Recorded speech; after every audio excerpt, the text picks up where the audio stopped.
Hello, Aquarius. Oh,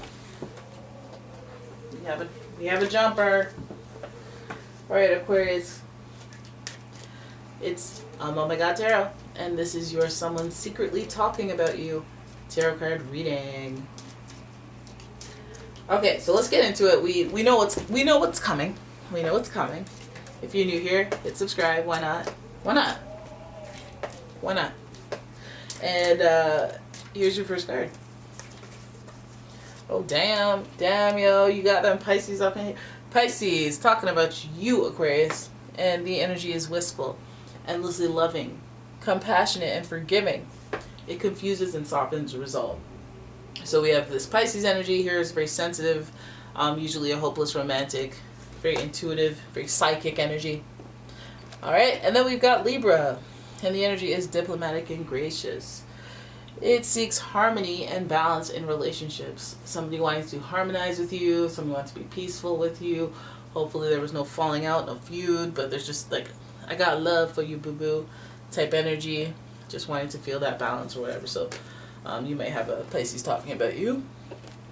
And then we have Virgo energy, and the energy around you is dutiful, hesitant, and humble, with a discriminating, diligent, and painstaking air.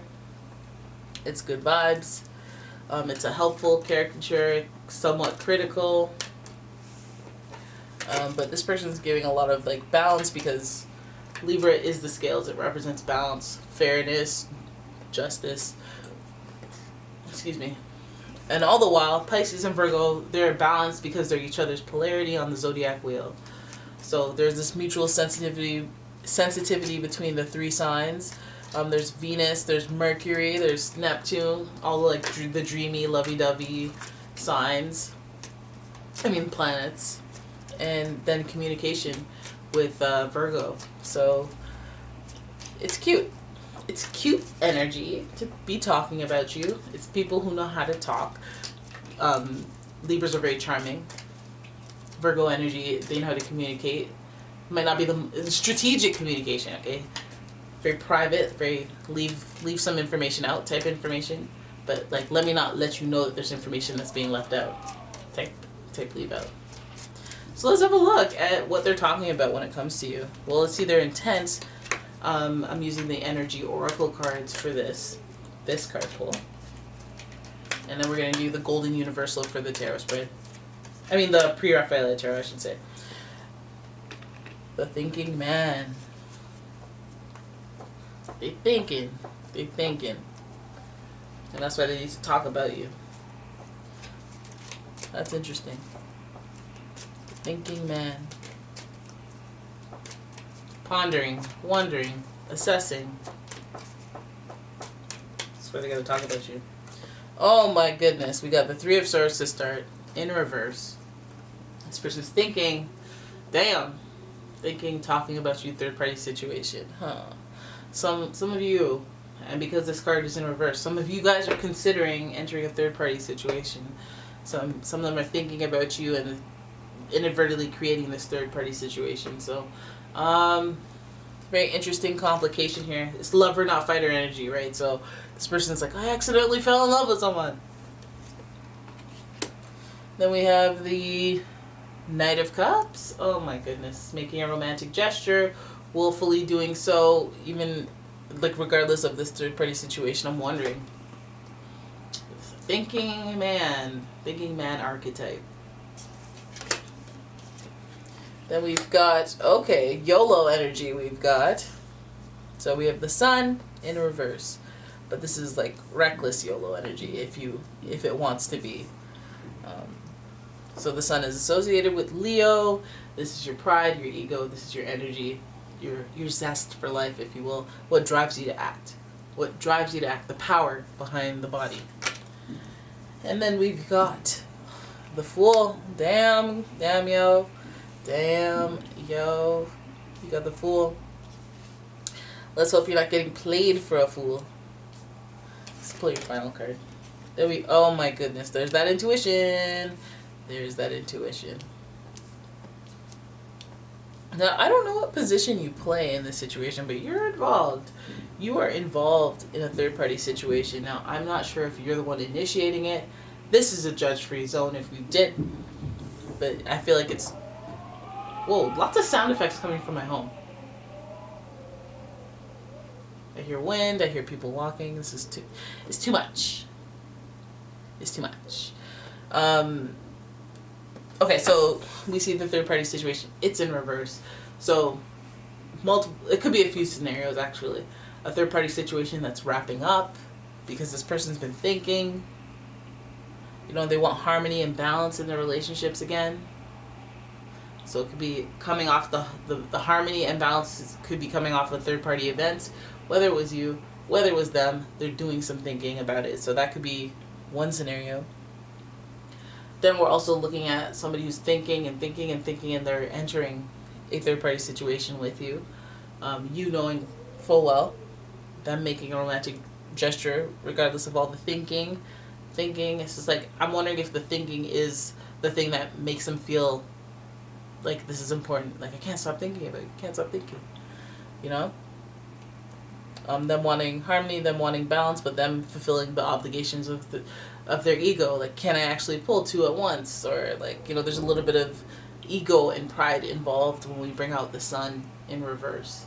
And that's not even, it's not necessarily a positive because it's in reverse. Maybe there's an ultimate lesson, but this is like trying to justify something in your head, and using your ego to just be like, well, it feels good and I want it. It's good. And it makes me feel like a boss. It makes me feel, you know, like doing something out of that type of energy where it's like a kind of not immature, like it's just like self-involved kind of energy where it's like fulfilling, like I never thought I could pull one of those, and like doing it for that reason more than just looking at you as a person and somebody that they're connecting with and the integrity stuff. This is more about the ego. So this person may be taking that leap of faith, taking that risk, the Fool, walking into something that they're unsure of how it will go.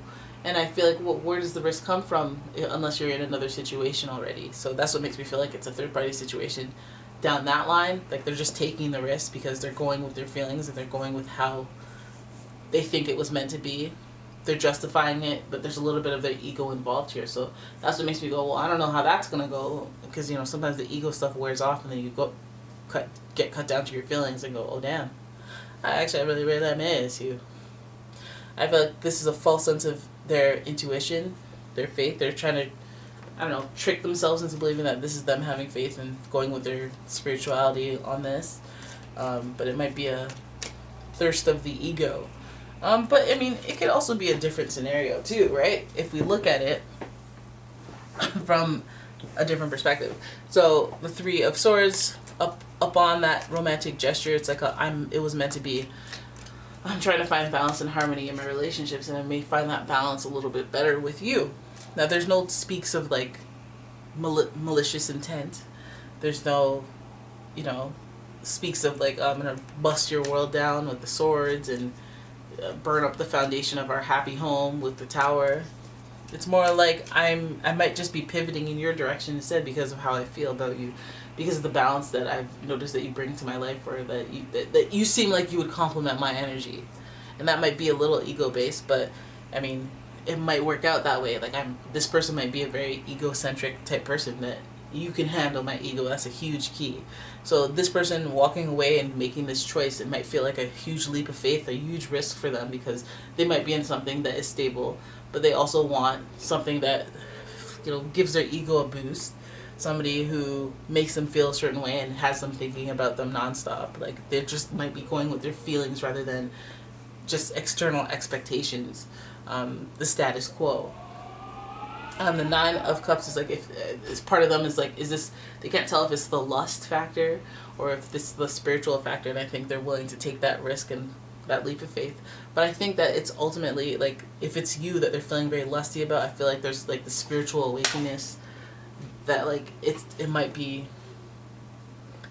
you know, lust of the flesh, you know, because this Nine of Cups is like wish fulfillment, right? But it's a wish come true, but then the wish, because it's in reverse, is kind of like, it's not what you expected. Like, you guys might come together you know, in an unfortunate or weird situation and then justify it or be like, no, it's cool because we were meant to be, we're soulmates, da, da, da. And that might be the case for a lot of people. But I'm not sure about this one because of that Nine of Cups. Like, that gives us the false sense of spirituality or false sense of faith. When you're doing something wrong, you're like, no, but like, it's for the greater good of da, da, da. It's like, let's see how this plays out, because usually you lose them how you get them. And so, like, again, this Nine of Cups being in reverse is the only thing where I'm like, okay, well, if this is a risk, then, you know, there could be an L at the end of this, you know, cliff that you jump off. But you're going with your spirituality, you're trying to make a decision and then have faith after the fact. And it might work out for you for some time, but, you know, you'll see, it'll be a lesson in your faith and helping you separate the ego from the spiritual, you know, well, I guess the ego is your spirit, but it's like your energy spirit. I don't know. Anyways, you guys look like you got some things going on, so I'm going to let you go. Alright, so that's your reading. I hope you enjoyed it. If you did, please give the video a thumbs up and subscribe to the channel. Leave a comment, share the video, and if you'd like your own personal reading, please check out the description for a link to the website, as well as a link